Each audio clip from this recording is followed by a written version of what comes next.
All right. Good evening, good morning, good afternoon. Welcome to the Inner Circle Live Asian session. I'm your host for tonight's session, Benny Allen, and I'm definitely happy and grateful for all of you being here with me this evening as we take a look at the technicals and the fundamentals as they relate to the Forex market to see exactly what we may be able to take advantage of as things are starting to set up as we move towards the end of the week. So without further ado, let's make sure that we turn off any and all distractions. Grab a pen and paper, take lots of notes, and let's make sure that we continue to do an awesome job of participating and engaging. With that said, I think I've got the chat fixed tonight. So if everybody can hear me loud and clear, drop me a 1 in the chat and we can get going with this evening session. Awesome. Okay, so it's working.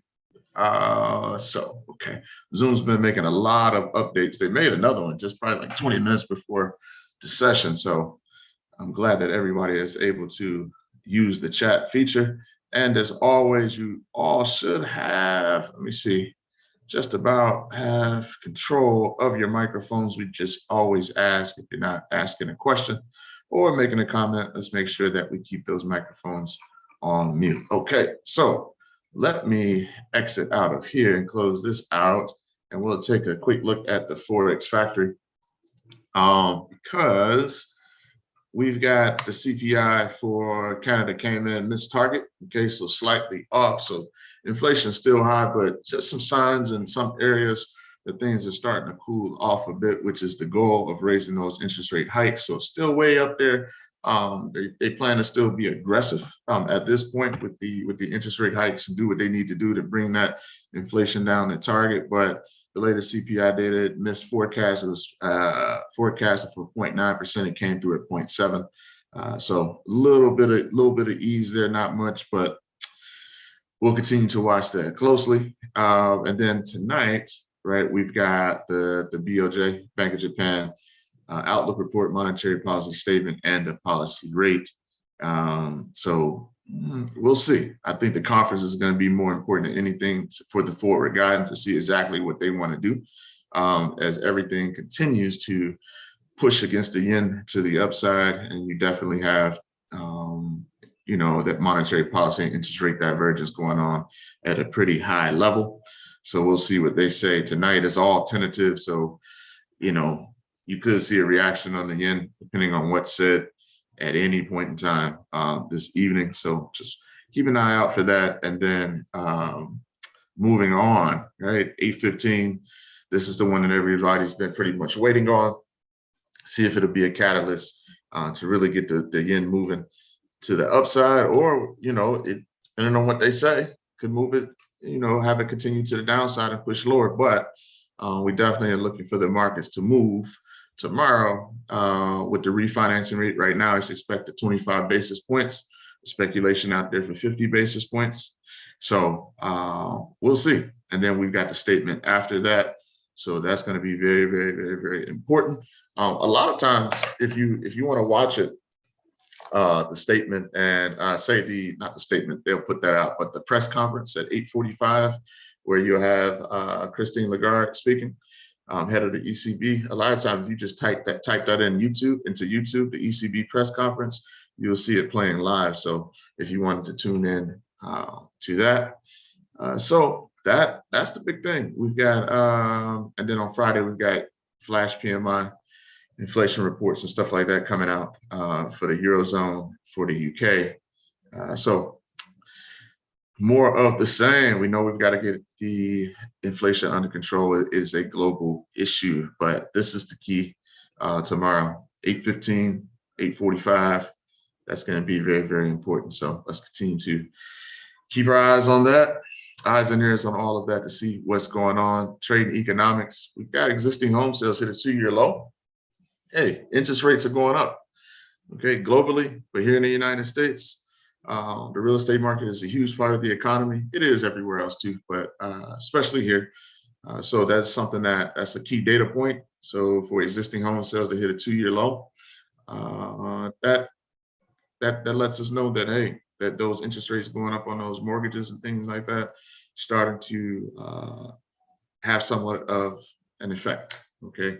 on the housing market. So we'll continue to keep an eye on that. We've got some deficit things going on there. Canada inflation below expectations. So, yep, that's pretty much it that I want to cover on the fundamental front.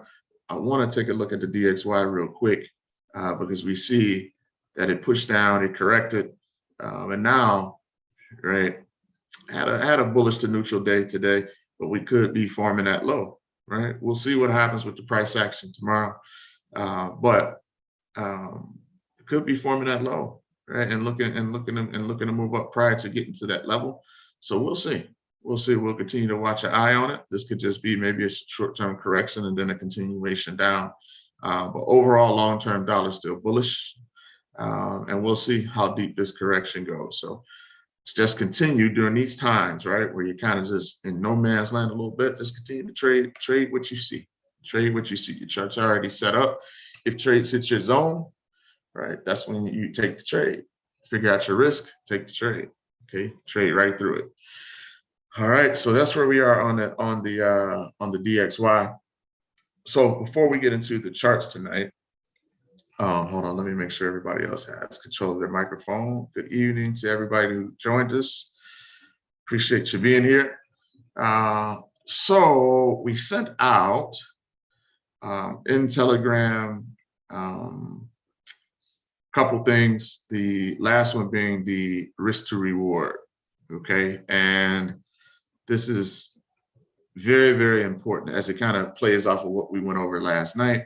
So last night we talked about the drawdown and recovery, right? The process, and went over those numbers, what it actually takes to recover from your drawdowns. And then this, I'm gonna put this in the chat just in case you guys didn't catch it in the Telegram. I'll give you the link to it. This is really the power of the 1 to 3 risk to reward, okay? And we don't get it all the time, but that's the goal, okay? That's what we want to be patient and pick our spots and wait for those setups so we can put ourselves in the best possible position. And as we've gone over multiple times in the group, the fibs really can help you with that, okay? It can provide the framework for putting you in those higher risk to reward type of setups. So that's the link there, okay? And that should be working for everybody. So you'll have this, okay? Again, we put it in the Telegram as well. So let's talk about it, okay? Let's talk about the 1 to 3 risk to reward as an ultimate goal. It requires a lot of patience. Do we always get it? No. But we at least want to have our mindset right in that direction, and just having an overall understanding of risk to reward, okay, as it relates to. So you tie that into what we do technically, you tie that into your risk management, and it can lead you to, you know, down that path to become a consistently profitable trader. Okay, so here we have. So first we want to look at the one-to-one trade. Okay, so here we put 98% of traders surveyed lose money at the end of the month. Okay, so if we look at this and you look at 10 trades and you got 5 wins for 50 pips, you gain 250 pips, 5 losses for 50 pips, minus 250 pips. You break even at the end of the month, right? Depending on your risk management, how good and how tight it is, you actually lose money at the end of the month, okay? So we want to try to get beyond the one-to-one, and that requires a lot of patience, right? We know it's tough to sit in those trades, you know, when it just makes those ebbs and flows and makes those waves, and I'm in profit and I'm out of profit. Okay, it's a psychological game that it takes time to get that under control. Okay, so at a 1 to 2 risk to reward. Okay, hold on one second, everybody.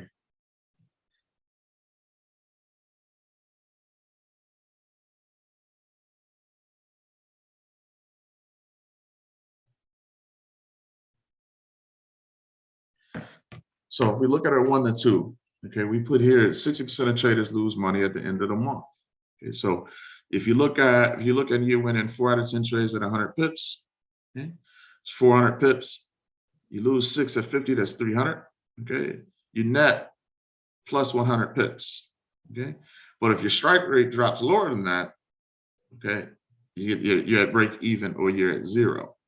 Whereas when you look at the 3-to-1, we talk about that all the time, okay? When we're playing around, messing around with the fibs, 80 to 100% of traders make in excess of 300 to 1,500 pips per month, okay? And this is past data from the education that I received, okay, where I trained at, okay? So this is based on their research. So think about it. If you have 3 wins at 150 pips, that's 450 pips. You can lose, right? We talk about this all the time, but this is the visual for it. You could lose 7 at 50 pips, okay? 3-to-1, because you're in the 3-to-1, you lose 350 pips, you still come out in a positive plus 100 pips with a lower strike rate, 30%. Okay, everybody follow that. Drop me a 1 in the chat. Let me know you guys are with me tonight, because this is very, very important.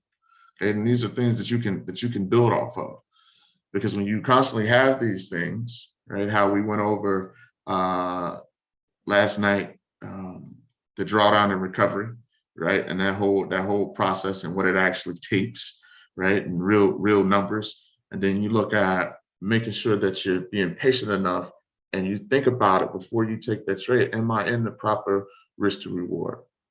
Okay. Because you know, right? Once you start to learn as a trader, and we all should know it now, you're not going to win every trade. And you don't have to. Okay. You don't have to, especially if you're patient and you wait for your setups. Okay. So let's take a look at this now. Okay. So we can see this here. We can have a lower strike rate, 3 out of 10 trades there, but we're in a 3-to-1. We made 100 pips. Okay. Lower strike rate making money. But let's take it to the same, look at the same 3-to-1 as you progress as a trader and you enhance your skill set. Okay. And you become super patient and you wait on those setups. Okay. So I like those 80-20 plays. Okay. I like those 61-8 trades with the trend, those 7-8-6 trades with the trend. I'm willing to wait on those. So there may be times where there's 3-4 days, sometimes a week, where I might not find that setup that I like. Okay. But what you'll notice with these long moving trades that we have is that, okay, maybe you don't add a new trade for that week, but you may still have trades running from the last week. Okay. Everybody follow me on that? Drop me a 2 in the chat. Right. That doesn't mean that you don't have trades going on and accumulating pips, right? These are large moves, okay, when we're swing trading. So we're not necessarily day trading, being in and out of the market on the lower time frames. Okay, this is what I'm referring to as it relates to swing trading. Okay, now the 3-to-1 it can apply to everything, right? If I'm doing a quick day trade, I still want to put myself in the best risk to reward as possible. Okay, if I'm risking $20, I want to try to make 60. Right, so that still applies. But in as it relates to swing trading, you might not be in a trade. You might not have a setup this week that you want to be in, but you got other trades running in the background, right? So I know a lot of us have been eyeing that Aussie dollar trade to hit that zone and see if we can get it to turn over. Well, if that turns over and it starts to push to the downside and we've got a de-extension that's hundreds of pips away, that's going to run for a while. That's going to run for a while. Okay. So those are the type of setups that we're talking about. So think about it. Now we just came off and we said, if you win 3, okay, I put in a position on that too. I did too. So I just drip my trades in, right? 4%, see if it'll continue to turn over. If it does, I'll continue to add to the trade. So yep, I'm with you on that one. I'm in that one too. See how it goes. So 3 out of 10 trades, we know, okay, plus 100 pips. Okay, now what that equals is in regards to a dollar amount, you know, all depends on the size to your account. It's all relative to the overall size of your account. Okay.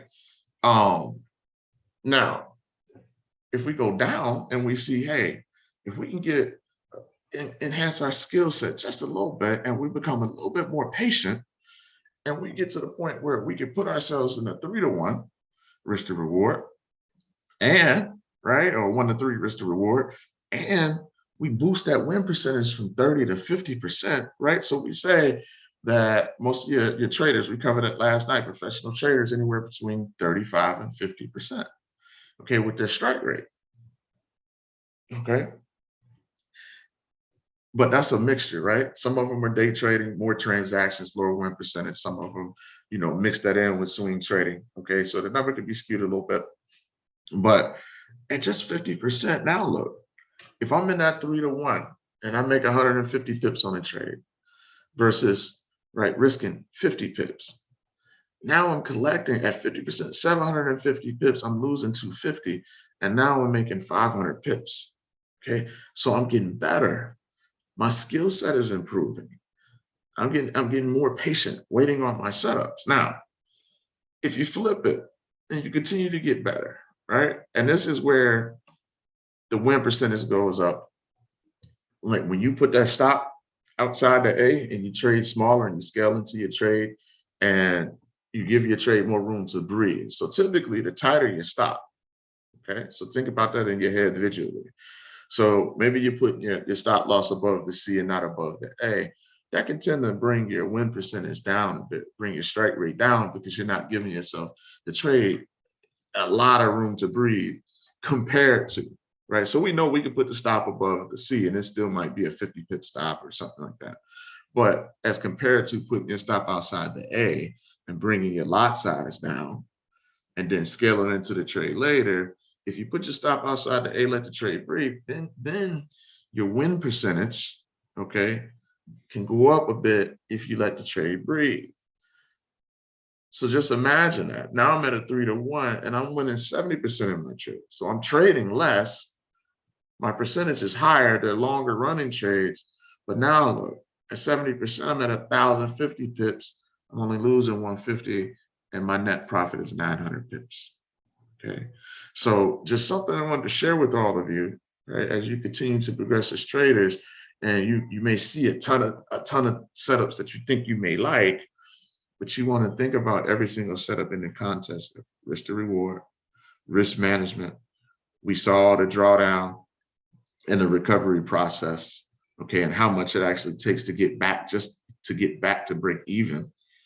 So if we start to think about that, every time we see a setup and we wanna enter that trade, if we think about these things, it'll slow our thought process down a little bit, okay? And we'll become a little bit more strategic in regards to the type of setups that we take. So we can get on here and we can cover 10, 15 possible trade setups, but in your mind, you want to be thinking, do I have the risk to reward on this trade? How am I going to set that up to my advantage?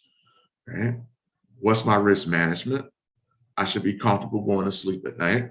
Before I ever get into a trade, I should be comfortable with what I can afford to lose.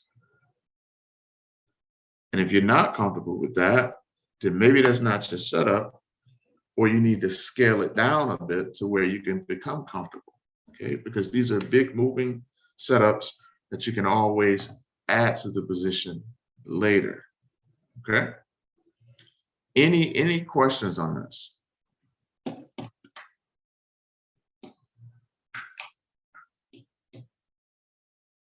No?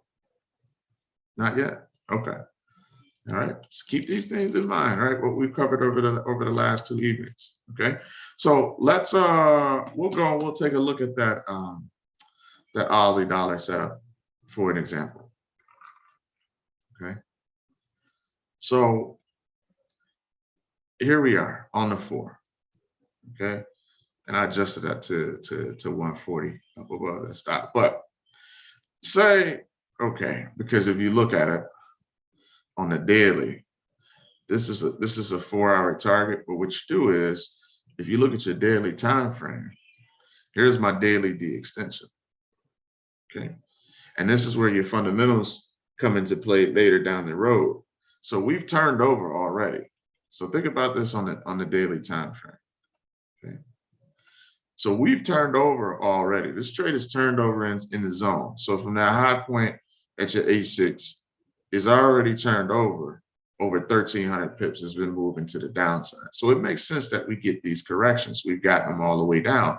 But through all of the madness, and this is what is great about the Fibonacci sequence, is that oftentimes when you first start learning how to trade, okay, I said, no, I know I did, right? And it all has its value in its place, okay?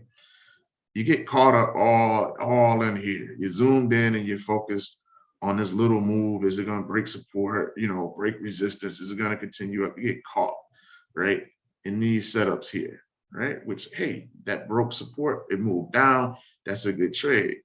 But what we're focused on as swing traders is the overall swing. So we don't get caught up in that price action. We bring our lot sizes down because we're looking at larger moves. We trade a bit smaller, and then we accumulate the pips and add to the position, okay, as it continues to go in our favor, okay? So what we're looking at on the lower time frames on the Aussie dollar is just the latest opportunity to get in on a trade that's already headed in a bearish direction. That's where we're on this. But this overall has been moving down. It's been moving to the downside, okay? So if we come to the 4, now price is pushing up into our zone, okay? It's pushing up into our zone. Now, what we mean by scaling into the trade is that initial order that you put in, okay? If you say, take this out real quick.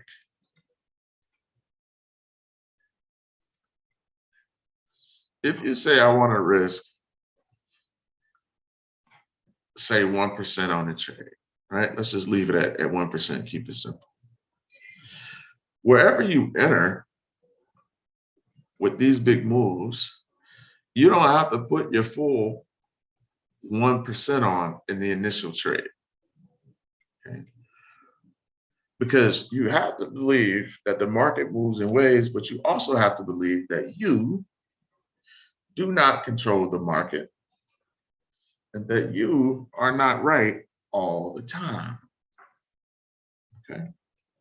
And that you don't have total control over where price action may go. Well, what you do control is your trade plan and where you would like to enter a position and your risk management. That's what you control. The rest of this, all right, when you hit that buy or sell button, you may have a general idea, but you don't control it, okay? So how you protect yourself is that, all right, so say it comes to my level that I like, okay?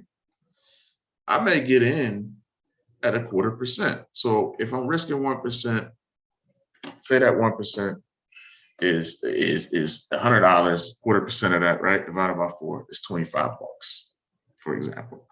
Say I wanna risk $25 based on my stop loss. Okay. So you always divide your risk by your stop loss. So I might put this in whatever that 1/4%. I might enter that trade, boom, I'm in at 1/4%. Like this. So 1/4%. Or 1/2%, however you want to play it. Okay. But if I only want to risk 1% on the trade, then okay, max, then you have to divide it up how you want to do it. 1/4%, 50%, however. Okay. So if price hits my zone and I enter at 1/4%, that means that on this particular order, if the price continues to move up and stop me out on this order, hits my stop loss, that means I'm only going to be out of 1/4%. Okay. That means I'm only going to be out 1/4%. Everybody follow me on that. Drop me a 1. Let me know. Okay. I'm just trying to get involved with the setup. Okay. I don't have to put the house on the trade. But as this trade continues to move down, okay, and say I'm in at 1/4%, and then it comes down and it breaks support at 68.72. And then it pulls back and it forms a high and it holds. It holds. Then based on where my price action is, I could come in and add, right, another 1/4% on the setup, like so. Okay. Like that.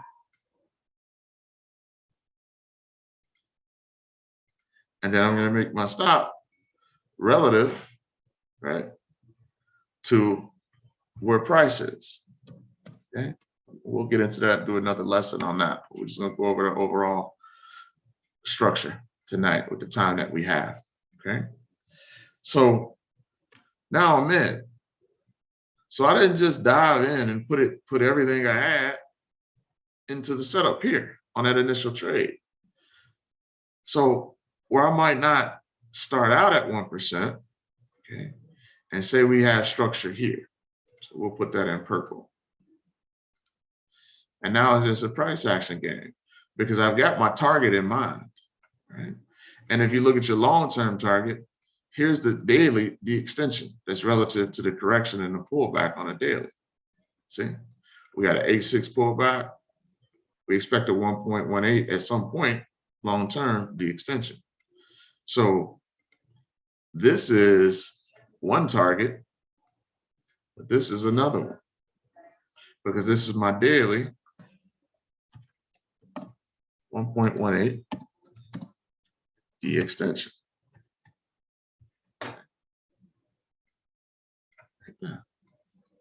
So this is what Ryan calls all the time. I'm just going to dip my toes in the water. So a lot of times when he gets those on those 80-20s, especially from that higher time frame like that daily, okay, he'll see a daily 80-20 and he'll catch a trend line break, or he'll see that there's a level of strong resistance in that zone, right? So you got an 80-20 play and it's a strong level of resistance. He'll put in a 1/4%, 0.5%, and see if it'll turn over. He'll put his stop right somewhere up above the high, you know, on that chart. And then if it starts to turn over, he'll get to the lower time frame and he'll start looking for pullbacks to add to the position. So now the good thing is what? As it moves in my direction, I'm accumulating capital on my account. So when I add this next position, okay, it's not on the starting balance of my account. I'm in profit now on that first order. So when I enter that position, I'm entering that position most likely on house money at that point. And then it moves down. Okay. And then when it pulls back, right, and say we get a resistance level, boom, then you look to add to the position. Okay, so say you add in another 1/4%.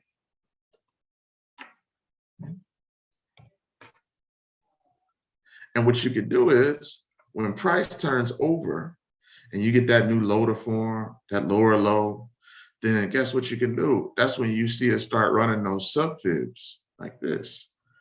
Because I'm still want to stick to my rules. I still want to sell at the highest price possible. So it forms a low, it pulls back. Okay, is it going to come to my zone? I'll add an order.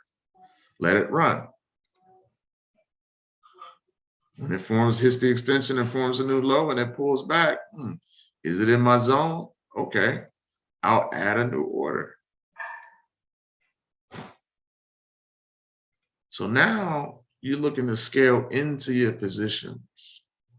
Okay, that's what we mean by adding to the position. You're just putting in another order. And then as it starts to move down, right, in your favor, and you get up, whatever you want it to be, 100 pips, that's to you and your psychology as a trader, 80, 100 pips, then you know what you start to do? You take this original stop, okay, on that first order, and now you're moving that into profit, okay? Your stop that you had on your second order that you entered, you start to move that into profit. So now I'm just being a good trade manager. And I'm starting to just move them down, because as price moves in my favor, I'm starting to lock in my profit. So if price reverses on me, all this capital that I've gained is mine, right? There isn't any more risk on that. I'm not going to lose that money. Why? Because we know that we have a trade idea. That's why you always say as post, this is a trade idea, because we understand that we don't control the market. So as price moves in your favor, you just scale in and add to your position, right? So think about it. This is approximately 360 pips or whatnot. If you come from here down to that daily D extension, that's over 800 pips of selling potential. And it seems crazy, but it happens all the time in the market. This has already moved down 1,300 pips or so, whatever we measured out, okay? So it moves. Why? Because we did our homework and we were fortunate enough to get our direction right, okay? And it's still moving down. Our bias is still strong for the dollar right now.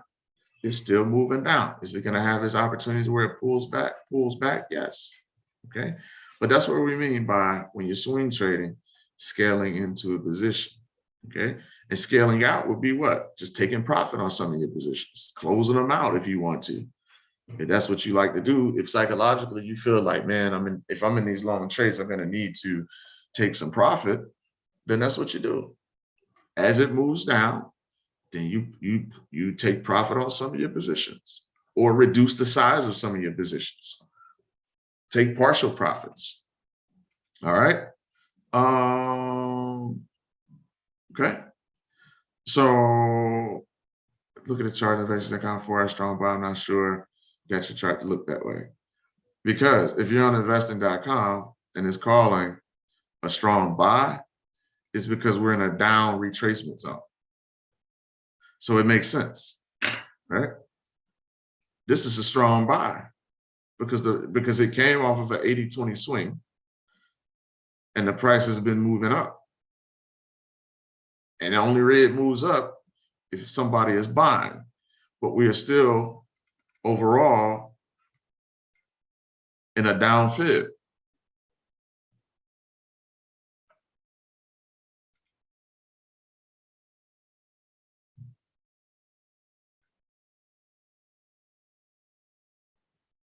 You understand that? You need me to explain it again?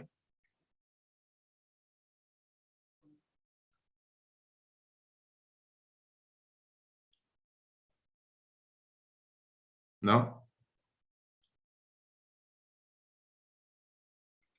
Hold on a second. It's an excellent question.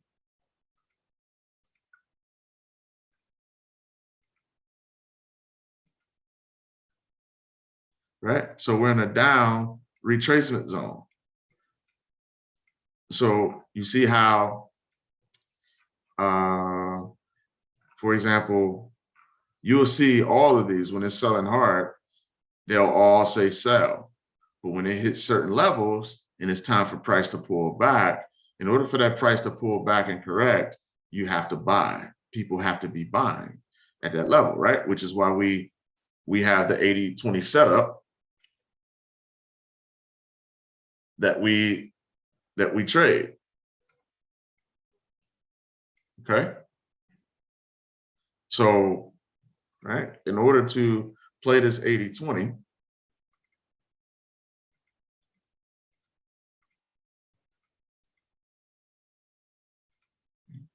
in order to play this 80-20, you have to buy that. Okay, you have to buy that. Any questions on that? Anybody need further explanation on that? Quick question on when you were explaining, you say you were stopped out. when price came back your way, did you get back in at the 61.8? Or did you wait till it dropped further down? What do you mean when I gave you the example of getting stopped out? Yes. When I said the price pushes up and stops you out? Yes. Well, if price pushes up and stops you out, a lot of times you have to wait, because if it takes you out your A, there may be an issue to where price is going to continue to climb, right? If it takes your A out, that fib just got blown out, right? Meaning that it took out a high level of resistance. Okay. So that may be an up continuation. So what you have to do then is you have to just wait, right? So if it took out this A and pushed up to resistance, now I have to wait, because this fib is no longer valid. Okay, this fib is no longer valid. That's why we have our stop loss, right, up above the A. Okay? Got it. Yeah, I forgot about that. Yep. Yeah, that's okay, because that's like my last line of defense at that point, right? To let me know in regards to this sequence, right, and how we've been moving down.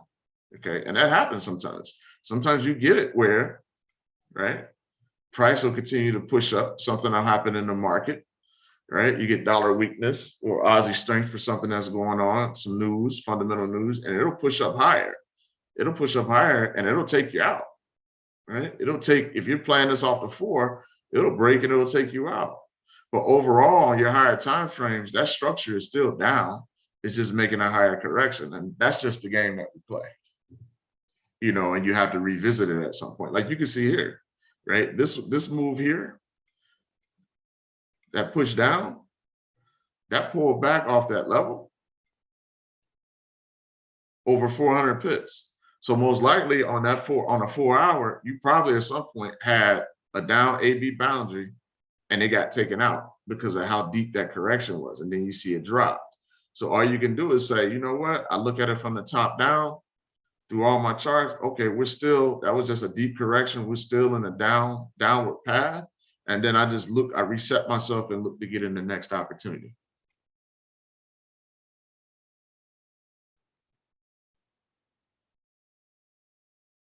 Okay, so here, if your thought process is, right, and that's not a bad thought process, if you think that the dollar is going to continue to turn over, maybe sell off for a deeper correction, and this pushes up and tests weekly resistance, then guess what? If you get in on this trade, it's either going to stop you out, or if that's your thought process, you don't take this trade at all right now. And when it gets to weekly resistance, now you're looking at a potential triple top. 1, 2, and what will be 3.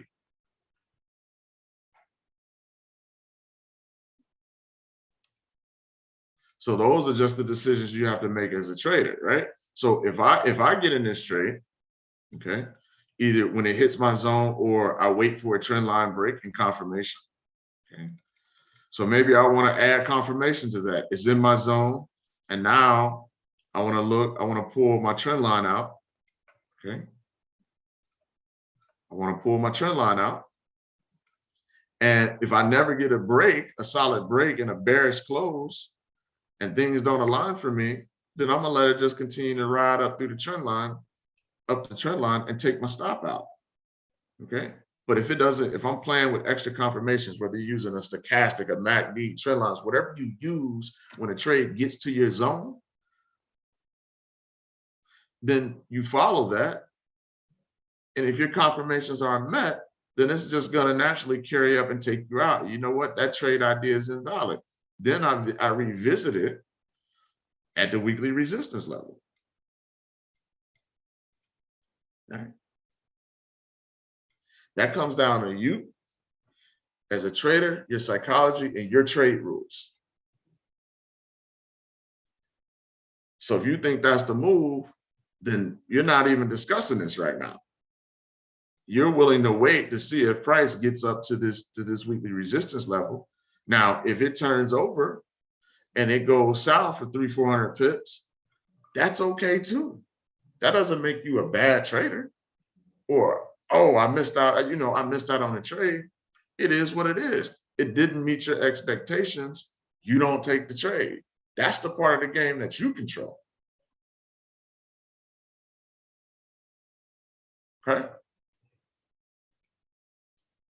So but that's also why risk management is so important, and trade rules are important, because we're gonna be wrong. We're gonna be wrong. But I know that if a trade meets my criteria, and if my bias, right, falls in line with where price action is, and I want to play this reversal, I'm going to play it, because you miss 100% of the shots that you don't take. So if it falls within my criteria, I'm playing that, and I'm walking away. I know what I can lose if it doesn't go my way. If it stops me out, if then, right? If then statements. It keeps things black and white. If this trade stops me out, then I'll look to revisit this position at weekly resistance at 72.71. That's it. If it stops me out, I'm out 0.25%. I knew that before I even took the trade. Okay? That's how you stop from going insane. And you want to keep it like that. All right. Great questions. All right. Great discussion. Any questions on anything that we just covered? I have a question. Okay. So this past week, I was doing very well with my rules and discipline and everything like that. And I lost it a bit. So I haven't traded this week because I made some major mistakes. And anyway, long story short, question. I watched your the Saturday Ritual, and you talked a lot about getting the direction right. And when you're using your fibs, you go all the way back from like the lowest low or the highest high, so you can accurately see, where you are in the market. My question is, how can you, like, I didn't really understand how you can see when a fib has been taken out. Like, I watched a video, but when a fib, so yeah, like how can you tell it's been taken out? Oh, when this A is taken out. Yeah. Yeah, that's it. No, what does that look like on the chart? Oh, on a chart? Yeah. When your price action just continues, so it'll go like this, right? It'll in fact, let me scroll back.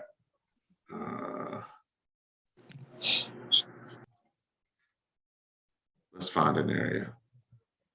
So like right here. Okay.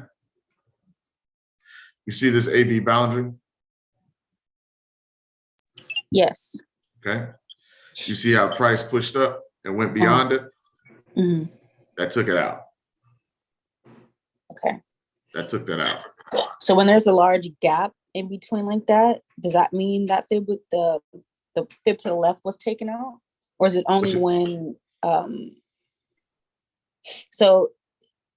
from this play right here, you have your fib on the left, and then there's a huge gap in the middle. So right here, what does all that mean? That it's still like working, or? Right. So this was your AB fib to the downside.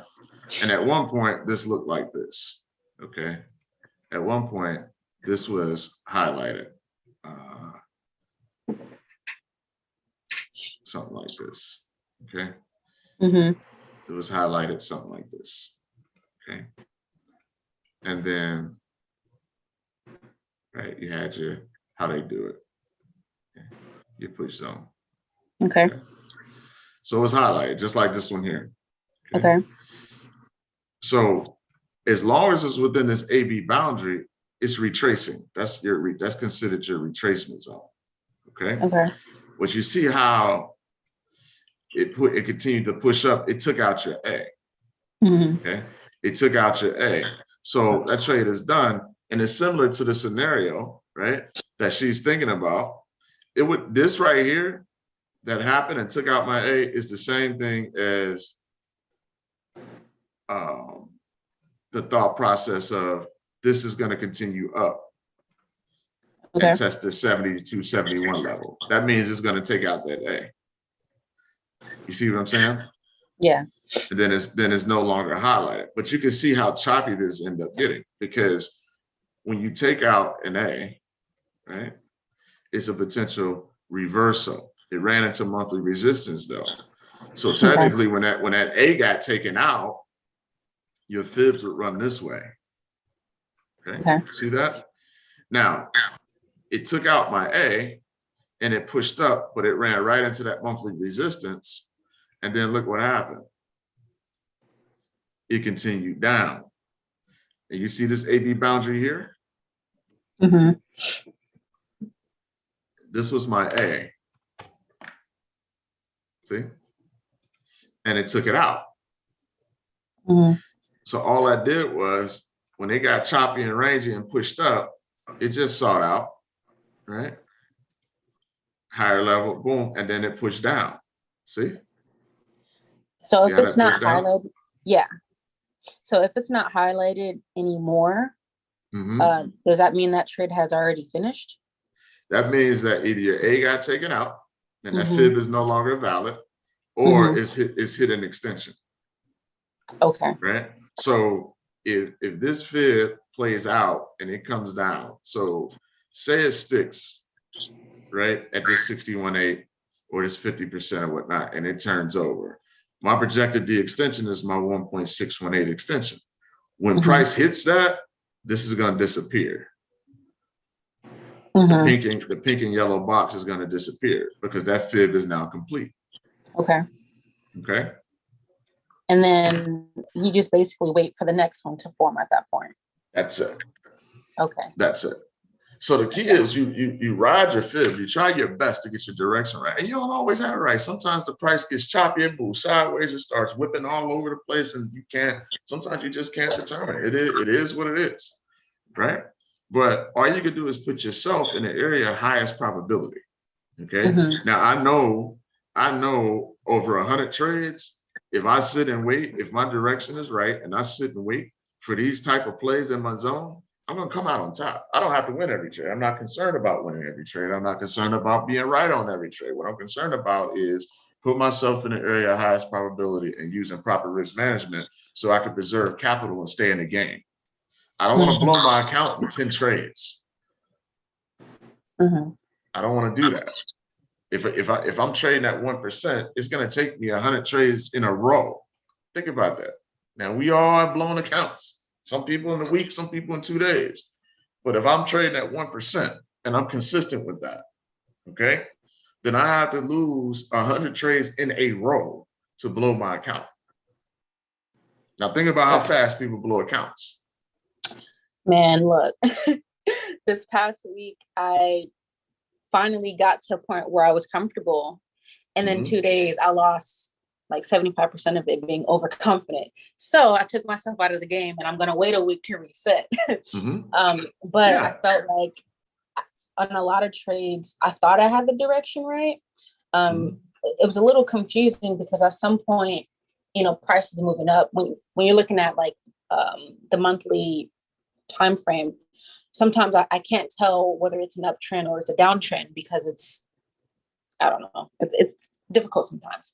But my biggest question was about fibs and when they're taken out and stuff like that. So thank you. Yeah. Oh, you're welcome. You're welcome. And then the safest play all the time is when in doubt, stay out. If you a lot of times you look if you look on a higher time frame and let me find something maybe in the past, like if you look on a higher time frame and in real time, like it's just moving sideways. A lot of times you could just very much determine either I'm looking to trade, if I can find a large range on a lower time frame to trade, okay, I may play that, or I'm just passing. If you see real tight candles bunched together and it's just moving sideways, most likely you could tell that from the higher time frame, there's not going to be much because it's not moving. It's not really moving anywhere, So that's just something to think about too. But yeah, if you can't tell, just pass on it. Just pass on it. Okay. Just preserve your capital. Look for the clean moves. Be disciplined and look for the clean moves, because when you find it and you hit them, you don't need to trade a ton. You don't need to be in the market every day to make money. And a lot of times it gets frustrating because we're some of us may be trading with smaller accounts and we're trying to grow it, and depending on what we heard, these crazy stories. And a lot of times people hear, I know I did in the beginning, hear these crazy stories about rags to riches, and they took this account, this $1,000 account for $50,000. And a lot of times it's a lie, but if it is true, the reason why you're hearing it so much is because it's rare, right? So think about that. It's a phenomenal story because it hardly happens. And I don't want to base my trading career or my style or my trade plan based on phenomena, right? So just something to think about when you're navigating. So just be patient, right? I've grown, and I still have my moments of being extremely, I have my moments where I'm very impatient, but I'm getting better and better, and it takes time. I mean, I've listened to professional traders and sat in on seminars and webinars, and I'm talking about guys that make big time money that'll tell you they didn't make money for their first 7 years. I was just listening to a guy that said that. I didn't make money for 7 years.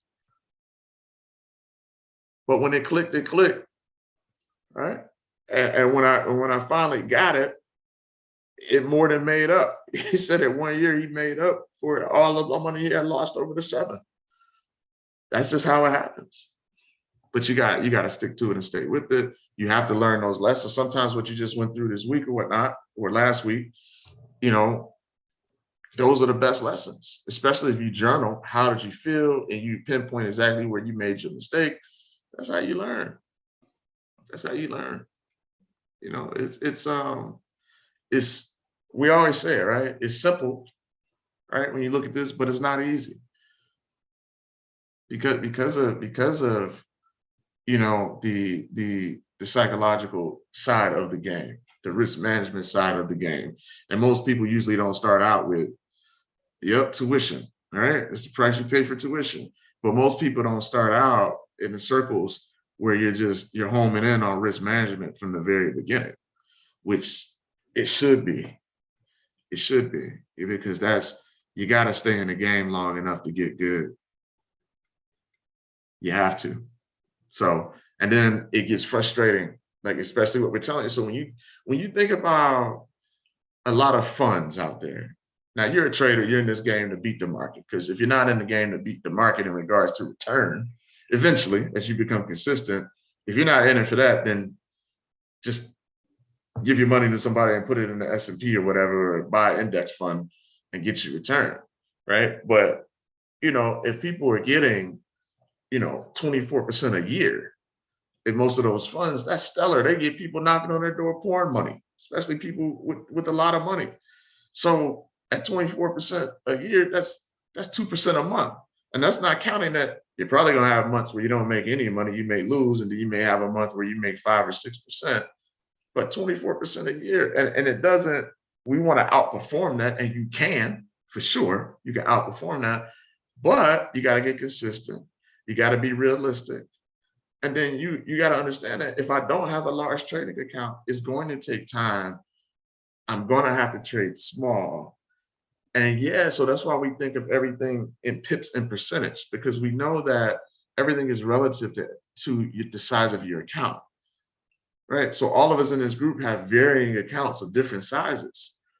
So, 50 pips to somebody might be $5. It might be $50 to somebody. It might be 500 to somebody. But the key is getting consistent at that 50 pips over time, because as your account grows, whether you're putting money in your account every month, every couple of weeks, or you're just growing your account, when you get consistent, now you have an official license to print money, and there's no cap on the amount of money that you can make. That's why it's the highest paid skill set in the world. Okay. So that's what you have to keep in mind before you take every single trade. And I'm telling you that, not saying it as if that's an easy thing to do, because it's not. It's not. But you don't want it to be easy. You don't want to be the best in something that's easy. At least that's me. I'm a competitor. I want to be the best in something that's hard, that's tough, that everybody can't do, right? I want to win that psychological battle, okay? I want to bear down when I lose, and I want to get better, figure out why I lost, and get better at what I do, okay? And I hope all of you have that same attitude, or you have it, or you've developed it over time, or you're working on it, okay? Because it takes grit. It takes real grit to be in this market. It does. Like Ryan always says, it's from the high school straight to the pros. There's no college, no semi-pro, no nothing. You're in here with a bunch of monsters, and you got to come in here and compete. So you're going to have to put the work in, just like they do. Okay. So that set up a lot of lessons to be learned in that one. Great question about the technical summaries, right? On why it's saying buy. Okay, really, really good questions on that tonight. So for the last few minutes that we have left, I can take a look at a couple pairs. But I thought, and I hope you guys don't mind. I know some people just want to jump in and look at the pairs and things like that and look at setups, but I just think sometimes it's good to dial back, you know, a little bit and really get to the nuts and bolts of this thing and really what it's all about. So hope people didn't mind that we kind of slowed it down over the last couple of days to cover these things before we start moving forward at a faster pace. So I could take one or two pairs, take a look at them before we jump off. NZD CHF. Yep, I think that's just bouncing around right now. We'll take a look at it, and the Euro USD. First two we'll take. So let's take a look at the NZD CHF. Okay, and we come straight down to this 4 hour, right? We're in the middle of this 80-20 type play. And it's just bouncing, right? So it's giving us good price action off the low. So we found the spot for the reversal. Now we just need that break above, right? We're coming in on this sub B extension, which is above that level, which has been playing around, right? We've just been playing around. So I'm just holding, see if I can get a continuation and a push to the upside, right? We know what the risk is, okay? And right, still 168 pips on the table to that 382, but it's all a matter of whether or not it wants to break above this 60.71, which the trade plan says that's what I needed to do. So I'm gonna let it play out. So we're in the middle of this sub fib, A, B, C, D extension. So if the sequence is gonna hold on this sub fib, it's got to get beyond. It's got to get beyond this resistance level. That's a weekly level. It's pretty strong. But if it does, we look for it to break, okay, and maybe retest the level before continuing long, okay. So that's where we're at. So we'll see. We'll see if the idea plays out. All right, but so far off the lows, pretty good move. Pretty good move. Any questions on that one? Thanks for the feedback, JC. You're welcome. Thanks for being here. All right, so let's take a look at this Euro USD ahead of tomorrow. All right, and this is going to be quite interesting. I'm interested to see if they do come through with 25 basis points, what the forward guidance is going to be, and to see the initial reaction of the 25 basis points. That'll tell us whether or not it was already priced in, right? And that's why we're seeing this move up. In addition to the dollar selling off a little bit and correcting. But this is where we are. You see how I came to that 118? And this is always good when you get good. We knew it was coming around parity. We knew we were going to find buyers probably, right, to the upside at parity because everybody's been keying it forever. So we came down around this level. And now look, you've got a good daily support level with that 118 and an 80-20 type scenario. And we pushed up off that level already for over 300 pips. That's somebody's month a lot of times, right? With traders that you see out here. Okay. So that's already 3 pips just to the 236. All right. We're looking to see if it's going to push higher. But what I would do, if you're in there, that's 149 pips away still. But what I would do is that I definitely, if you're still holding this trade, I would be rolling that stop up off the low at this point, right? Because I want to make sure that if price swings the other way, I want to get stopped out in profit. I don't want to give all my money back. Okay. Doesn't matter if you're trading micros, mini lots, standard lots, you don't want to give that back. If you played this long and you've made a good game, you don't want to give a lot of that back. Okay. You don't want to give a lot of that back. So manage your trade, run your stop. This is past resistance that became future support. Maybe you move it up somewhere around there, but you just don't want to give everything back. Okay. And if it gets crazy tomorrow and it spikes down before it spikes up and it stops you out, then that's just the way it goes. But you want to protect your capital. Any questions on a Euro USD?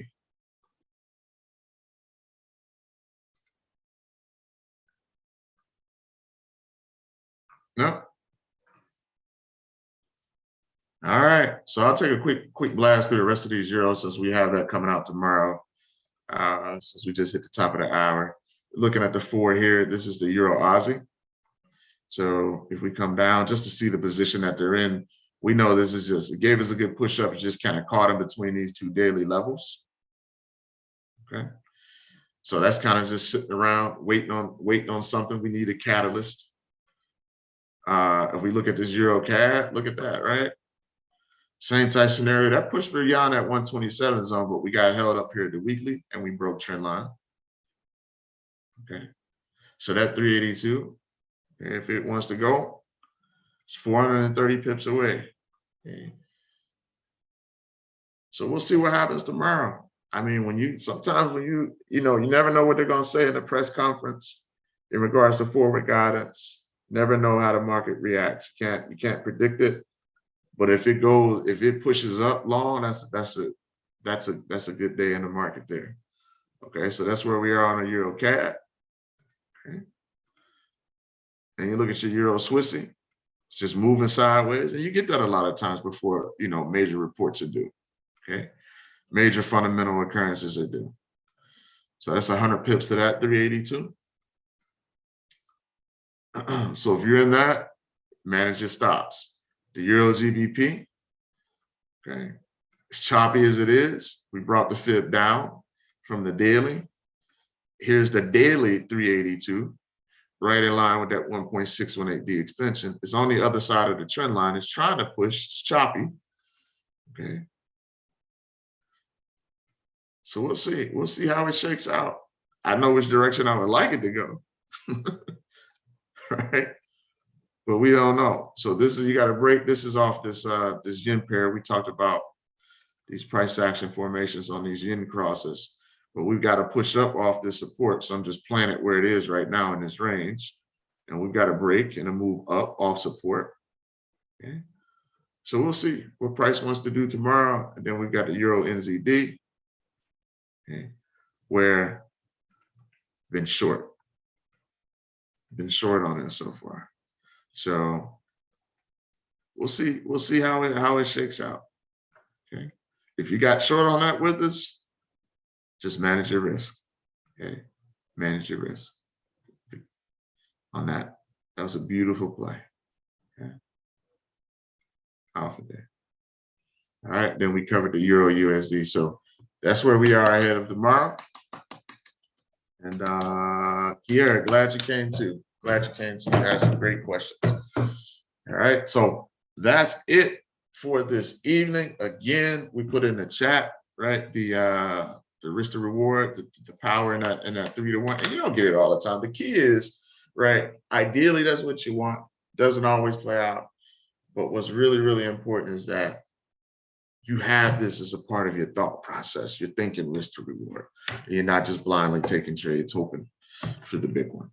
Okay, we can all go to the casino and pull a slot machine for that. And that's not what we're here for. Okay, so that's it, everybody. Tomorrow, 6:30 a.m. Eastern Standard Time, pre-New York session with my man Ryan Carthers, just ahead of the big announcement. So we'll take a look at what may happen overnight, may not. A lot of times things just push sideways until the reports come out. So thank you for being here. Have a good night, everybody.